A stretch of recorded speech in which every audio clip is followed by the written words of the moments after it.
Sec de Naël auront donc lieu aujourd'hui à Nanterre, mais la vague de colère déclenchée après la mort du jeune homme tué par un policier lors d'un contrôle routier n'est toujours pas redescendue. Des commerces pillés, des voitures et des bâtiments brûlés, des tirs de mortier contre les forces de l'ordre. Tout cela pour la 4e nuit consécutive. Des violences peut-être un peu moins intenses dans certaines villes d'Île-de-France, mais dans d'autres, de nombreux incidents sont à relever. La mairie de Persan-Beaumont a par exemple été incendiée. Et puis à Colombes, dans les Hauts-de-Seine, on retrouve Geoffrey Branger. Bonjour Geoffrey. Bonjour. Colombes, ville située tout près de Nanterre, d'où les violences sont démarrées. Et ce matin encore, Geoffrey, Colombes se réveille abasourdi et abîmé. Oui, et bien pour tout vous dire, j'ai même eu du mal à me frayer un chemin jusqu'ici. Je suis sur le boulevard de Valmy, là où les affrontements et les dégradations ont été les plus importants à Colombes.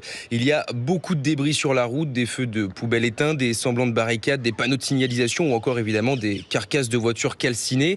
Côté commerce, à quelques mètres de moi, j'ai sous les yeux un tabac dont la devanture a été forcée. Les produits y ont été pillés. Si on continue un peu plus loin dans la rue, il y a une station essence. La boutique a résisté, mais pas les pompes qui sont en train d'être réparées au moment où je vous parle. Puis une boutique de vêtements, pareil, saccagée, pillée. Sylvie habite Colombes depuis 20 ans et elle est exaspérée par ces violences. Il y a de quoi avoir peur, je pense. Je comprends la colère, mais moi, quand j'ai de la colère, je me la garde pour moi. Je ne l'exprime pas au travers de la violence, vous voyez, parce que ça rime à rien. Plus vous allez être énervé, vous allez faire des gestes, plus vous allez être, je pense, motivé pour en refaire, etc. Ça sert à rien. Vous l'aurez compris, difficile de donner une idée de l'ampleur des dégâts ici, mais c'est très impressionnant. Tout est cassé, calciné, et il y a une odeur de brûlé qui stagne dans les rues de la ville. Geoffrey Branger en direct de Colombes pour Europe 1.